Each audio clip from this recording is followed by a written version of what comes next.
Next topic है हमारा relation between the zeros of coefficient zeros and coefficient of a quadratic equation. कहने का मतलब ये है, रिलेशन बिटवीन का मतलब है कि जैसे सपोज करो एक क्वाड्रेटिक एक्सप्रेशन है ax square plus B x plus C, ठीक है, और इसके रूट्स हैं, इसके रूट्स कह लो या जीरोज कह लो। इसके जीरोज हैं, एक x is equals to alpha और एक x is equals to beta. दो रूट होते हैं ना, दो जीरोज होते हैं क्वाड्रेटिक के, तो इसके एक x is equal to alpha और एक x is equal to beta मान लिया। और कोएफिशिएंट्स क्या क्या हो गए, a b c, ये जो तीन हो गए ये कोएफिशिएंट्स हो गए ना क्वाड्रेटिक एक्सप्रेशन के, कोएफिशिएंट्स हो गए। और ये जो दो वैल्यू हैं ये हमारे रूट्स हो गए या जीरोज हो गए। तो अब इस टॉपिक में हम पढ़ेंगे कि इन ए बी सी कोएफिशिएंट्स और इन रूट्स के बारे में रिलेशन क्या होता है। जीरोज और कोएफिशिएंट्स के बीच कोई रिलेशन होता है, और अगर होता है तो वो क्या होता है, ठीक है। तो सबसे पहले तो ये जानते हैं कि किसी भी क्वाड्रेटिक एक्सप्रेशन को फैक्टराइज कैसे करते हैं, जिसको मिडिल टर्म स्प्लिटिंग बोलते हैं। ये आप लोगों को पहले से पता होगा या नहीं पता है तो अभी सीख लो। मिडिल टर्म स्प्लिटिंग क्या होता है कि जैसे कोई भी क्वाड्रेटिक एक्सप्रेशन हमें दिया हुआ है x square minus 5x plus 6, कोई भी क्वाड्रेटिक एक्सप्रेशन दिया हुआ है। मिडिल टर्म स्प्लिटिंग में क्या करते हैं हम, पहले टर्म का कोएफिशिएंट और आखिरी वाले को कांस्टेंट को मल्टीप्लाई करते हैं। तो हमने इसका कोएफिशिएंट इन दोनों को मल्टीप्लाई किया जब, तो क्या बन गया हमारे पास, ये देखो, अगर मैंने इन दोनों को मल्टीप्लाई किया तो हमारे पास क्या बना, 6x स्क्वायर बनेगा मल्टीप्लाई करके, ठीक है। तो अभी x स्क्वायर को भूल जाओ, हम ये देखेंगे कि हमारे पास सिर्फ 6 बना। अब 6 को क्या करते हैं हम, फैक्टराइज करते हैं। तो 2 से 3 और 3 से 1, यानी हमारे पास 1 2 क्या बना फैक्टराइज होके, 6 is equals to 2 into 3 into 1 बना ना, फैक्टराइज होके 6 1 इंटू 2 इंटू 3 बना। अब हमारा टारगेट ये होता है कि इन फैक्टर्स को दो पार्ट में इस तरीके से डिवाइड करूं कि हमें -5x लाना है। अब हमें क्या कर सकते हैं, एक तरफ हमने 1 रखा और दूसरी तरफ हमने 6 रखा, तो 1 इंटू 6 भी देखो तो 6 ही आएगा। दूसरा हमने क्या ब्रेक किया, 2 को अलग किया, 3 को अलग किया, 2 इंटू 3, देखो हम इन्हीं तीनों को दो ग्रुप में बांट रहे हैं। एक बार मैंने 1 को अलग रखा और 3 इंटू 2 को एक साथ रखा, 6। दूसरी बार क्या किया, 2 इंटू 1 को एक साथ रखा और 3 को अलग कर दिया। तीसरी बार क्या करेंगे, 3 इंटू 1 को अलग रखेंगे और 2 को, मतलब 3 इंटू 1 को एक साथ रखेंगे और 2 को अलग, तो ये भी तो 3 इंटू 2 ही आ जाएगा। तो एक ही बात है, मतलब 3 इंटू 2 या 2 इंटू 3 एक ही बात है, तो इसको लिखेंगे नहीं बस। अब और कोई कॉम्बिनेशन नहीं बन सकता है इन दोनों फैक्टर्स के बीच में, ठीक है। तो अब हम देखेंगे कि हमारा टारगेट क्या होगा, कि क्या हम 6 और 1 के हेल्प से -5 ला सकते हैं क्या। तो तुम बोलोगे हाँ ला सकते हैं। तो हमने लिखा कि x स्क्वायर और -6x और प्लस x प्लस 6, हमने 6 और 1 की हेल्प से -5 ले आए। अब रूल ये होता है कि कैसे पता चलेगा कि हमने मिडिल टर्म सही स्प्लिट किया है या गलत स्प्लिट किया है। तो वो यूं कि ध्यान से देखो, इन दोनों की जो वैल्यू होनी चाहिए, ये जो पूरा एक्सप्रेशन है बीच का, इसकी जो वैल्यू होनी चाहिए वो -5x के इक्वल होना चाहिए, वो तो है। और दूसरा केस ये होता है कि जो इसका और इसका प्रोडक्ट होता है, इसका जो प्रोडक्ट होगा वो इन दोनों के प्रोडक्ट के इक्वल होना चाहिए, तो ही कहेंगे कि हमने मिडिल टर्म को सही स्प्लिट किया है। तो अब इन दोनों का प्रोडक्ट देखो, तो -6x इंटू x करोगे, हमने इसी में तोड़ा है ना, यहाँ -6x लिखा है और यहाँ x लिखा है। इन दोनों को जब मल्टीप्लाई किया तो कितना आ गया, ये -6x स्क्वायर आया। बट जब इन दोनों को मल्टीप्लाई करोगे, इन दोनों को, तो 6x स्क्वायर आएगा। यहाँ देखो हमने लिखा है ना, यहाँ 6x स्क्वायर, तो 6x स्क्वायर और -6x स्क्वायर एक ही होता है क्या, नहीं होता है, दोनों अलग अलग नंबर आया। इसका मतलब कि इसकी मदद से जो हमने स्प्लिटिंग करी थी वो गलत हो गया। तो अब दूसरे फैक्टर की बारी है ना, किसकी बारी है, 2 और 3 की। तो 2 और 3 से 5 कैसे बनेगा, तो -2 और -3 करके 5 बना सकते हैं ना, तो बिल्कुल बना सकते हैं। तो हमने x स्क्वायर -5x प्लस 6 को क्या किया, x स्क्वायर 3 और 2 की मदद से -3x और -2x करके लिख दिया। -3x -2x। अब देखो इन दोनों का जो सम है, इन दोनों का जो सम है वो कितना आ रहा है, देखो तो -5x के इक्वल आ रहा है क्या? इन दोनों का सम है वो -5x के इक्वल आ रहा है, तो -3x -2x is equals to -5x, तो बोलेंगे आ रहा है। उसके बाद मैंने क्या बोला कि इन्हीं दोनों का प्रोडक्ट, इन दोनों का प्रोडक्ट इन दोनों के प्रोडक्ट के इक्वल आना चाहिए ना। तो करके देखते हैं। तो क्या किया मैंने, -3x को -2x से मल्टीप्लाई किया तो कितना आ रहा है, 6x² आ रहा है। तो यस, ये दोनों का प्रोडक्ट भी 6x² आएगा और इन दोनों का प्रोडक्ट भी 6x² आया। इसका मतलब है कि अब ये हमारा, ये जो एक्सप्रेशन है हमारा, ये सही मिडिल टर्म स्प्लिटिंग यहाँ पे हुई है। तो हम इसको अगर फर्दर सॉल्व करें इसी को, तो हम क्या लिखेंगे, x² -3x -2x + 6, ठीक है। तो क्या बन गया, ये x कॉमन लिया अगर पहले दो टर्म से, तो x -3 बन गया ना। अगर हमने इन दोनों से x कॉमन लिया तो क्या बन गया, x -3। अब इन दोनों से -2 कॉमन ले लो, -2, तो इन दोनों से -2 कॉमन ले लिया तो क्या बन गया, ये भी x -3 बच गया, क्योंकि जो +6 है, +6 से -2 बाहर निकल गया तो -3 ही बचेगा। अब देखो तो यहाँ पे भी x -3, यहाँ पे भी x -3, तो फिर से x -3 कॉमन ले लो दोनों से, तो x -3 कॉमन ले लिया दोनों से, तो क्या बचा, यहाँ पे सिर्फ x बचा और यहाँ पे -2 बचा। मतलब यहाँ से x -3 अगर गायब हो गया तो सिर्फ x बचा यहाँ पे, और यहाँ से भी x -3 बाहर ले गए तो सिर्फ 2 बचा यहाँ से, ठीक है। तो यही जो हो गया हमारा फाइनल आंसर हो गया किसका, कि x² -5x + 6 को इस तरीके से हमने फैक्टराइज कर दिया। नहीं समझ में आया तो एक और क्वेश्चन देखो। मान लो हमारे पास क्वेश्चन क्या है, x² -8x + 7, x² -8x + 7। अब देखो इन दोनों का प्रोडक्ट क्या होगा, 7, इन दोनों का प्रोडक्ट कितना होगा, 7 ही होगा ना। 7 को फैक्टराइज अगर करें तो 1 × 7 आएगा। 1 × 7 से हमें 1 और 7 से -8 बनाना है, 1 और 7 से -8 बनाना है। तो क्या लिखेंगे, हमने क्या किया, देखो ग्रीन से लिख रहा हूं, हमने क्या किया, x² को -7x और -x कर दिया।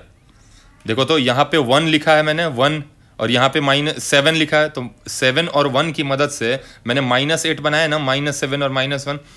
उसके बाद मैंने लिख दिया +7, जो कि था हमारे पास ऑलरेडी, यहाँ पे +7 था, यहाँ पे x² था, तो x² यहाँ लिखा मैंने, +7 को यहाँ लिखा और इसको स्प्लिट किया और ये पार्ट स्प्लिट करके आ गया। अब क्या करेंगे, चेक करेंगे कि हमने सही स्प्लिट किया है कि नहीं। तो चेक करने के लिए क्या करते हैं, इन दोनों को पहले सम किया, इन दोनों को सम किया तो कितना आ गया, -8x, जो कि यहाँ ऑलरेडी है -8x, तो मतलब इसका मतलब सही किया है। अब इन दोनों को मल्टीप्लाई किया तो -7x × -x, इन दोनों को मल्टीप्लाई करके कितना आया, 7x² आ गया, और इन दोनों को भी मल्टीप्लाई करके कितना आएगा, 7x² आ गया। तो बस इन दोनों का, जैसे ही इन दोनों का प्रोडक्ट इसके प्रोडक्ट के इक्वल आ जाए तो मतलब स्प्लिटिंग सही हुई है। तो अब सब कुछ क्लियर कर दिया मैंने, सब मिटा दिया। इसका मतलब है कि स्प्लिटिंग सही हो चुकी है। तो कॉमन लेंगे तो इन दोनों से क्या कॉमन आएगा, x कॉमन आएगा, तो ले लिया x -7। इन दोनों से क्या कॉमन आएगा, ऐसा कॉमन लेना है कि इसके भी अंदर x -7 ही बचे, तो हम -1 कॉमन ले लेंगे तो x -7 ही बचेगा। अब यहाँ पे देखो, यहाँ से मैंने, यहाँ भी x -7 है, यहाँ भी x -7 है, तो दोनों में से x -7 कॉमन लो, x -7 कॉमन ले लिया तो क्या बच गया, x -1 बच गया। यानी कि ये वैल्यू क्या हो गई हमारी, इसी का फैक्टराइजेशन, इसका फैक्टराइजेशन ये हो गया आंसर। क्लियर है। अब क्यों पढ़ रहे हैं हम, मिडिल टर्म स्प्लिटिंग क्यों सीख रहे हैं, एक बार देखते हैं कि मिडिल टर्म स्प्लिटिंग और जो हमने फॉर्मूला पढ़ा था उसमें कोई रिलेशन है क्या। तो यही ऊपर वाला क्वेश्चन ही देखो, ये वाला क्वेश्चन को, इस क्वेश्चन को जब हमने मिडिल टर्म स्प्लिट किया तो हमारा x -7 और x -1 आया। अब जब फैक्टराइज करते हैं हम, तो फैक्टराइज करने में क्या लिखते हैं, देखो तो फैक्टराइज करते हैं तो लिखते हैं ना x² -8x और +7 = 0, और मिडिल टर्म स्प्लिट करके मैंने x -7 × x -1 लिखा था। यहां से देखो लिखा था ना, मिडिल टर्म स्प्लिट करके x -7 × x -1। अब ये वैल्यू को मैंने =0 कर दिया। क्यों 0 किया, क्योंकि हमें जीरोज निकालना है, तो जीरोज निकालना है। अब ये अगर इसका प्रोडक्ट और इसका प्रोडक्ट 0 हो रहा है, मतलब या तो ये 0 होगा, ये वैल्यू 0 होगी, तभी 0 इंटू कुछ भी 0 हुआ होगा, या तो ये 0 हुआ होगा। इसका मतलब है कि या तो x माइनस 7 0 हुआ होगा या तो x माइनस 1 0 हुआ होगा। तो अगर बच्चे x माइनस 7 0 हो जाए तो भी ये पूरा एक्सप्रेशन 0 हो जाएगा ना।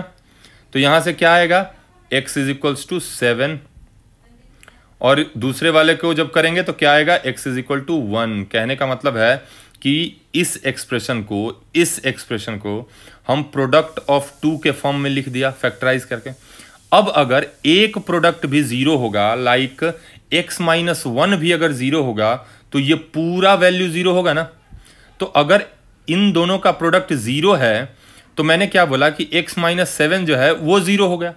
तो इसका मतलब अगर x की वैल्यू 7 रख दें तो ये पूरा एक्सप्रेशन 0 हो जाएगा ना, क्योंकि x माइनस 7 0 हो जाएगा। उसी तरीके से x माइनस 1 अगर 0 कर दिया तो x की वैल्यू 1 आ गई। इसका मतलब अगर x इज इक्वल टू 1 रख दे इसमें तो ये पूरा वैल्यू 0 हो जाएगा ना, क्योंकि ये वाला टर्म ही 0 हो जाएगा x माइनस 1 का।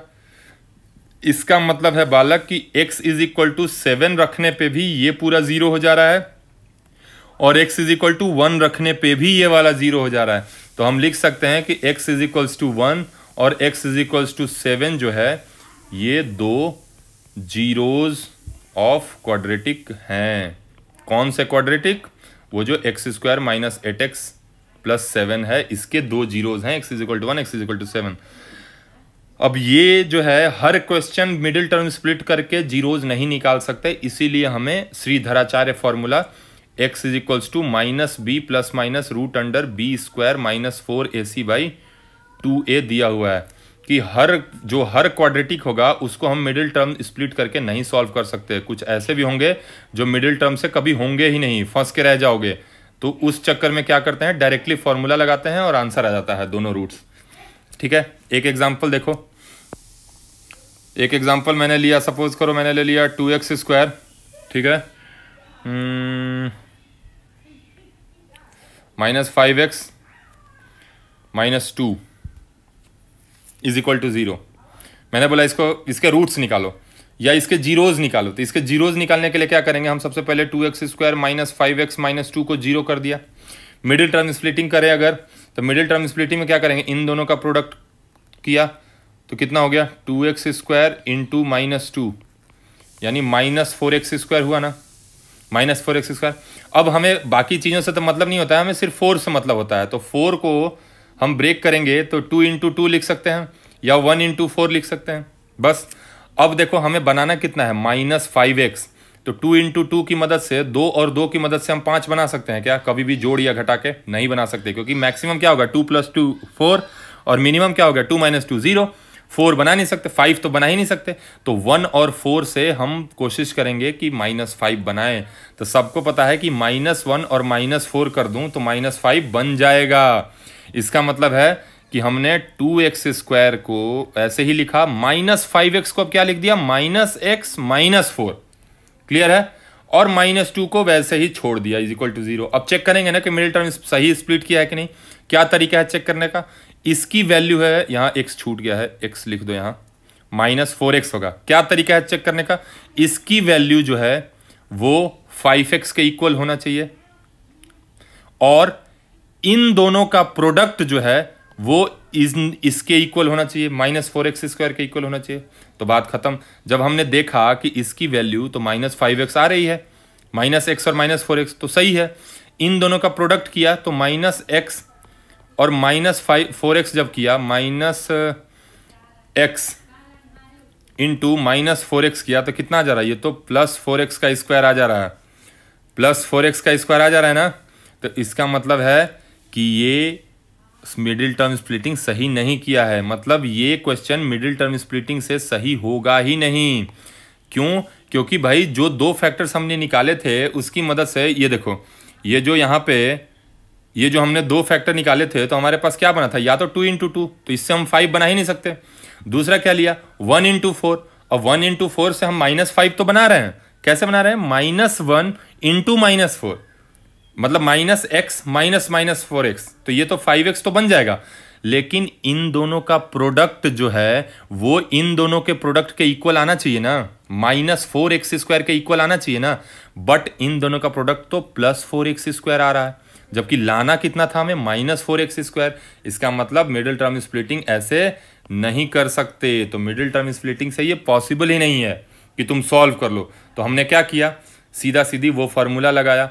इसमें a की वैल्यू कितनी है 2, b की वैल्यू कितनी है -5, c की वैल्यू कितनी है -2, तो x is equals to -b plus minus √b² -4ac by 2a।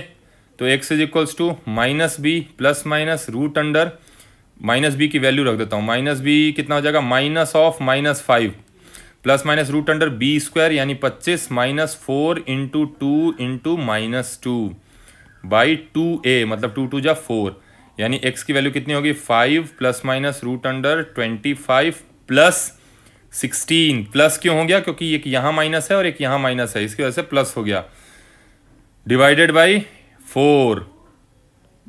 4, तो x की दो वैल्यू क्या क्या आ गई, एक 5 प्लस माइनस √41/4, यानी दो रूट कौन कौन से आए, एक 5 आया, 5 प्लस √41/4 और दूसरा 5 माइनस √41/4। क्लियर है। तो अब समझ में आ गया कि हर क्वेश्चन, अब ये हम कभी भी मिडिल टर्म स्प्लिट करके ला सकते थे क्या, ये चीज कभी भी मिडिल टर्म स्प्लिट करके हम ला सकते थे, √41 और ये नहीं ला सकते थे। तो इस तरह का क्वेश्चन जो होता है, हर क्वेश्चन मिडिल टर्म स्प्लिटिंग से नहीं होता है, लेकिन इस फॉर्मूले से हर क्वाड्रेटिक का रूट निकलेगा, चाहे इंटीजर आए या इरेशनल आए या फ्रैक्शनल आए, हर वैल्यू निकलेगी। क्लियर है। तो अब हमें इतना समझ में आ गया है कि कोई भी क्वाड्रेटिक एक्सप्रेशन है, जैसे हमें कोई भी क्वाड्रेटिक एक्सप्रेशन दिया हुआ है ax² plus bx plus c, इसको हम स्प्लिट करके x माइनस, अगर इसका हम स्प्लिट करके क्या लिख सकते हैं, x माइनस अल्फा और x माइनस बीटा लिख सकते हैं, मिडिल टर्म स्प्लिट करके या तोड़ के, या अगर इसके फैक्टर्स पता चल जाएं तो हम इसको x माइनस अल्फा और x माइनस बीटा लिख सकते हैं किसी भी क्वाड्रेटिक पॉलिनोमियल को। तो अब आगे की कहानी सुनो, अगर इतना समझ में आ गया है तो, कि let alpha and beta are zeros of polynomial या quadratic, zeros of quadratic ax² plus bx plus c। ये कोई क्वाड्रेटिक है, उसके अल्फा और बीटा रूट्स हैं या जीरोज हैं। अगर ये जीरोज हैं बालक, तो जो ax² plus bx plus c equal to 0 किया होगा हमने, तो ही सॉल्व करके x is equal to alpha और x is equal to beta आया होगा ना। अब यहां हमने तो पहले ही से दे रखा है कि x is equal to alpha एक रूट है, ये एज्यूम कर लिया कि लेट है रूट, तो अगर है तो x is equal to alpha इसमें रखेंगे तो 0 बन जाएगा ये पूरा एक्सप्रेशन। उसी तरीके से x is equal to beta जब इधर रख दें तो भी ये पूरा 0 हो जाएगा, क्योंकि ये जीरोज हैं। तो यहां से ये कंक्लूजन निकला कि अगर कोई quadratic expression ax² plus bx plus c equals to 0 है, तो मैं अगर a कॉमन ले लूँ सब से, तो यहाँ तो सिर्फ x² बचेगा, यहाँ b/a बचेगा और यहाँ c/a बचेगा इक्वल टू 0। अब a को इधर ले गए, 0 से डिवाइड होके गायब हो गया, तो हमारे पास क्या बचा, x² plus b/ax plus c/a equal to 0। अब मैं बता दूं कि ये जो एक्सप्रेशन है, इसी एक्सप्रेशन को मैंने ऐसे लिखा है, इन दोनों एक्सप्रेशन में कोई डिफरेंस नहीं है। ये एक्सप्रेशन और ये एक्सप्रेशन एग्जैक्टली सेम चीज लिखे हुए हैं, अंतर क्या है कि चेहरा बदला हुआ है। इसको जब सॉल्व करोगे, एलसीएम लेके a लोगे, तो यहाँ वही आ जाएगा ax² plus bx plus c, वही आ जाएगा, कोई फर्क नहीं पड़ेगा, एज इट इज सेम लिखा हुआ है। अब मैंने आगे क्या लिखा है बच्चे, मैंने लिखा है ना कि अल्फा और x is equals to alpha और x is equals to beta are zeros of equation 1, zeros of equation 1। x is equal to alpha और x is equals to beta जो है वो जीरोज ऑफ इक्वेशन है कि नहीं है, जीरोज ऑफ इक्वेशन 1। तो लिख दिया। अगर ऐसा है तो ये जो x² plus b/ax plus c/a लिखा हुआ है, ये x माइनस अल्फा और x माइनस बीटा ही होगा कि नहीं होगा? क्यों होगा? क्योंकि यही वैल्यू इक्वल टू 0 होती है तो ही x is equal to alpha और x is equal to beta लिखते हैं ना हम। याद आया? कुछ ऊपर में पढ़ा था कि अगर ये पोलिनोमियल और ये पोलिनोमियल दोनों सेम चीज लिखा हुआ है, बट अगर जीरोज निकालना है तो हम इसको इक्वल टू 0 करेंगे ना। तो 0 करोगे तो x minus alpha equal to 0 करते थे तो x is equal to alpha, और उसी तरीके से x is equal to beta आ जाता था जब x माइनस बीटा को 0 करते थे। इसका मतलब है कि यह अगर ये अल्फा बीटा रूट्स हैं तो इस पोलिनोमियल को हम ऐसे लिख सकते हैं ना। बिल्कुल लिख सकते हैं। देखो ऊपर अभी किया तो है इतना सारा, क्यों इतना कंफ्यूजन हो रहा है? ऊपर क्या है? X square minus 8x minus 7 है। फाइनली क्या लिखा मैंने? x माइनस 7x माइनस 1, और बोला ना कि 7 और 1 रूट है इसका। तो अगर कोई हमसे बोले कि ये इक्वेशन है और उसका रूट दे रखा है कि 7 और 1 है, तो हम उसको इस फॉर्म में नहीं लिख सकते कि x माइनस 7 और x माइनस 1 होगा। लिख सकते हैं। तो वही चीज़ किया है। ये एक इक्वेशन था, ये हमारे पास ये एक इक्वेशन था, ये वाला एक इक्वेशन दिया हुआ था ax square plus bx plus c, और किसी ने बोला कि इसके रूट अल्फा और बीटा हैं। तो भाई अगर इक्वेशन का रूट अल्फा बीटा है तो ये इक्वेशन जो है या ये इक्वेशन जो है, दोनों सेम ही इक्वेशन है, तो किसी को भी बोल दूं मैं ये इक्वेशन या ये इक्वेशन, इन दोनों को हम इस तरीके से लिख सकते हैं ना। अगर अल्फा बीटा रूट्स हैं तो लिख सकते हैं, बिल्कुल लिख सकते हैं।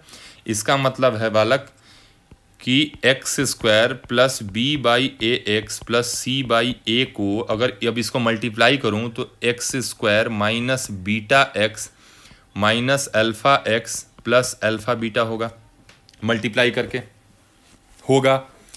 उसके बाद जब इसको तोड़ा और तो X square minus alpha plus beta into X, minus X को बाहर लिया हमने। देखो यहाँ पे इन दोनों से माइनस एक्स बाहर ले लिया तो सिर्फ बीटा बचेगा, और माइनस बाहर ले चला गया तो सिर्फ प्लस अल्फा बचेगा, और प्लस अल्फा बीटा बचा। और ये किसकी वैल्यू है? ये X square plus B X by A plus C by A की ही value X square minus alpha plus beta X plus alpha beta है कि नहीं है? कब है? कब है? जब अल्फा और बीटा रूट्स हैं। अगर इस इक्वेशन के अल्फा बीटा रूट्स हैं तो इस इक्वेशन को हमने इस फॉर्म में लिख दिया। इसका मतलब है कि जब इसको मल्टीप्लाई करेंगे तो इसके इक्वल आना चाहिए, तो मल्टीप्लाई कर दिया और ये लिख दिया मल्टीप्लाई करके। इसका मतलब अगर अल्फा बीटा रूट्स है तो इस इक्वेशन को हम ऐसे भी लिख सकते हैं, बिल्कुल लिख सकते हैं। इसका मतलब है कि अगर अल्फा बीटा रूट है तो ये इक्वेशन और ये इक्वेशन दोनों सेम चीज़ लिखा हुआ है। अब जरा कंपेयर करते हैं दोनों को। यहाँ एक्स स्क्वायर है, यहाँ भी एक्स स्क्वायर है, बिल्कुल सही है, बट यहाँ प्लस बी बाई ए है एक्स के साथ। यहाँ पे एक्स के साथ क्या है? यहाँ पे x के साथ प्लस बी बाई ए है, लेकिन यहाँ पे x के साथ माइनस अल्फा प्लस बीटा है। तो बालक अगर यहाँ से कंपेयर करें तो हम लिख सकते हैं ना माइनस अल्फा प्लस बीटा जो वैल्यू है वो b बाई ए के इक्वल होना चाहिए। यानी अल्फा प्लस बीटा कितने के इक्वल होना चाहिए? माइनस बी बाई ए के इक्वल होना चाहिए। तो बिल्कुल होना चाहिए। और आगे कंपेयर किया तो कांस्टेंट c बाई ए था और यहाँ पे कांस्टेंट अल्फा बीटा है। इसका मतलब है कि जो अल्फा बीटा की वैल्यू होनी चाहिए वो c बाई ए के इक्वल होनी चाहिए, तो होनी चाहिए, बिल्कुल होनी चाहिए।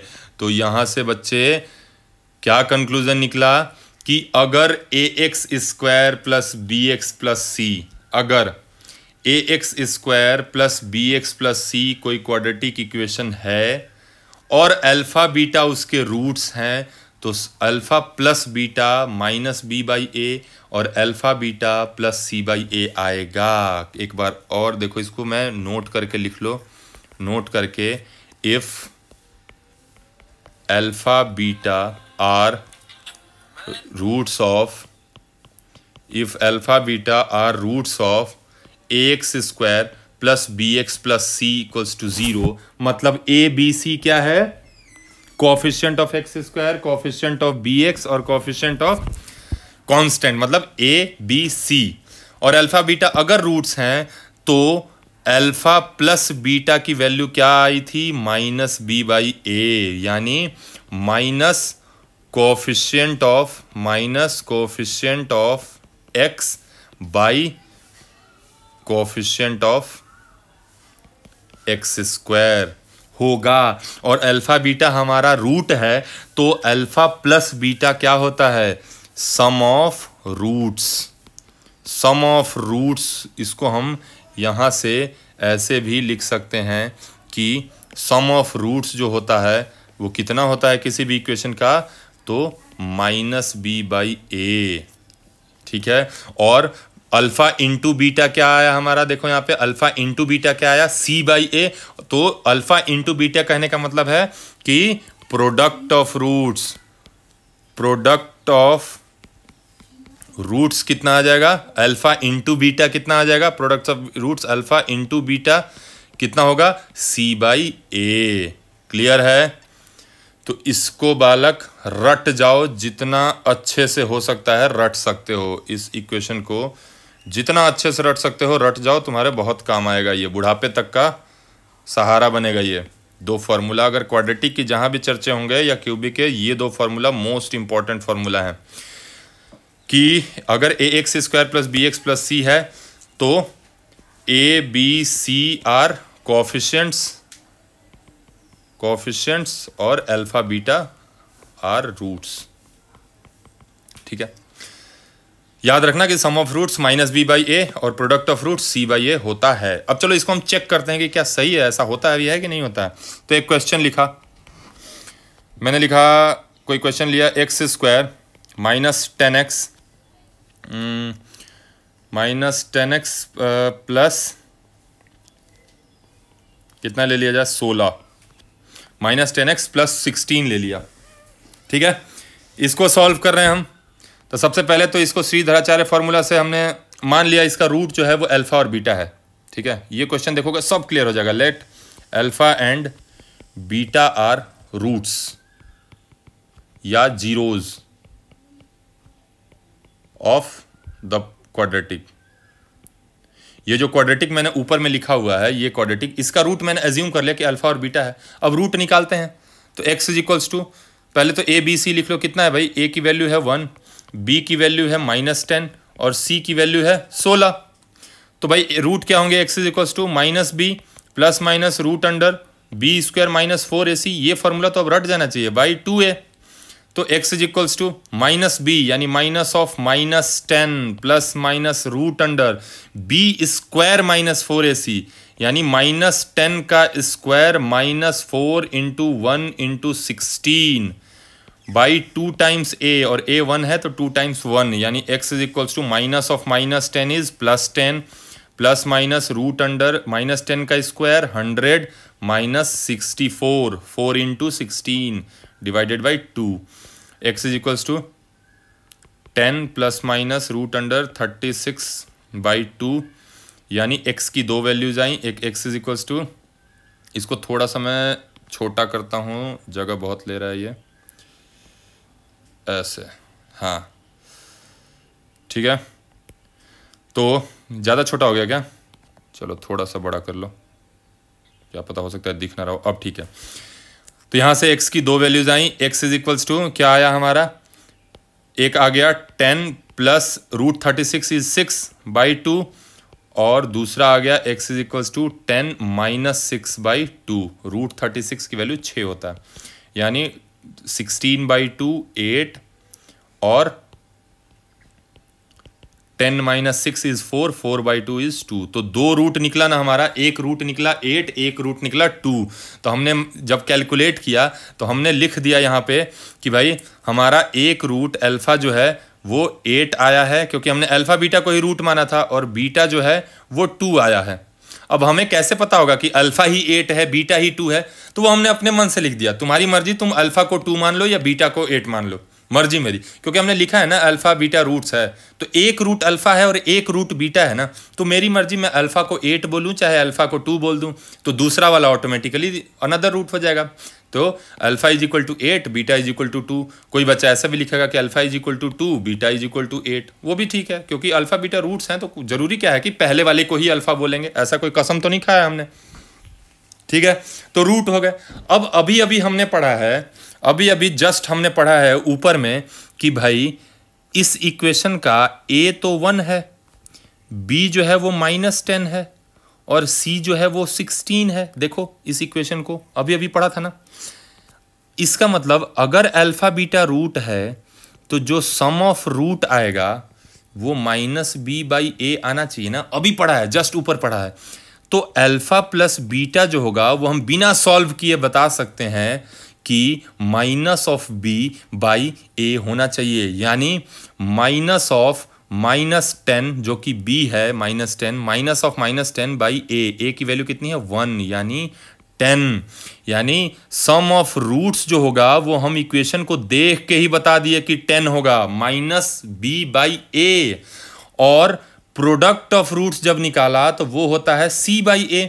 प्रोडक्ट ऑफ रूट्स क्या होता है c/a। इसका मतलब अल्फा इंटू बीटा जब निकाला तो c कितना है हमारा 16, a कितना है 1, तो क्या लिख दिया 16/1, यानी प्रोडक्ट ऑफ रूट जो हमारा आ गया 16। ये जो रिजल्ट्स हैं ये तो फॉर्मूले से लिखा है ना हमने। अब जरा चेक करते हैं कि क्या सही बात है क्या। तो हमारे रूट्स भाई अल्फा 8 आया था, बीटा 2 आया था। जरा दोनों को ऐड करो तो कितना होगा दोनों रूट, 8 + 2 10।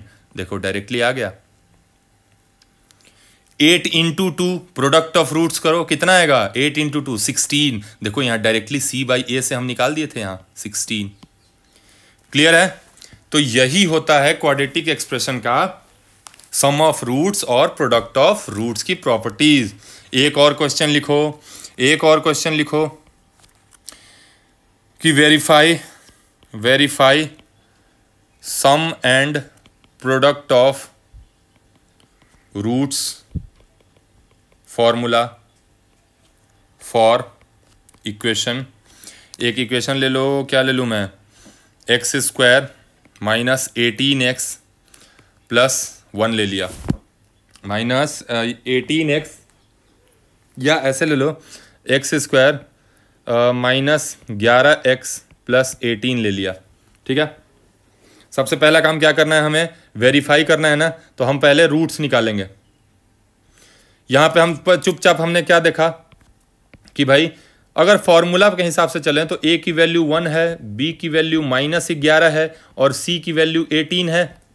तो हमने चुपचाप बोला कि भाई जो अल्फा प्लस बीटा होगा, सम ऑफ रूट्स जो होगा वो -b/a होता है।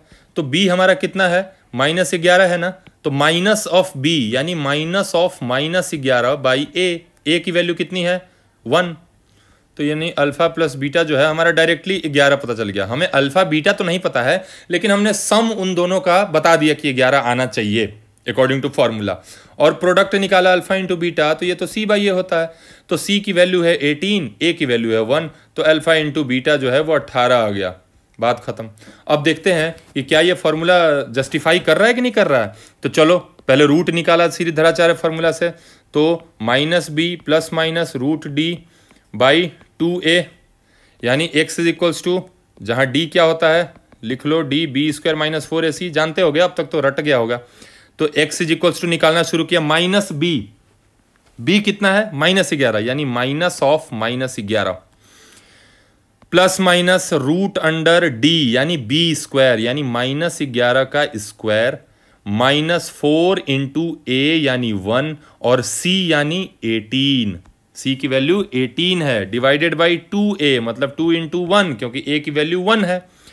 तो भाई x = -11 इज +11 ±√11 का स्क्वायर 121 माइनस 18 × 4 × 1 तो 72, तो लिख लिया 72 डिवाइडेड बाई 2 × 1 2।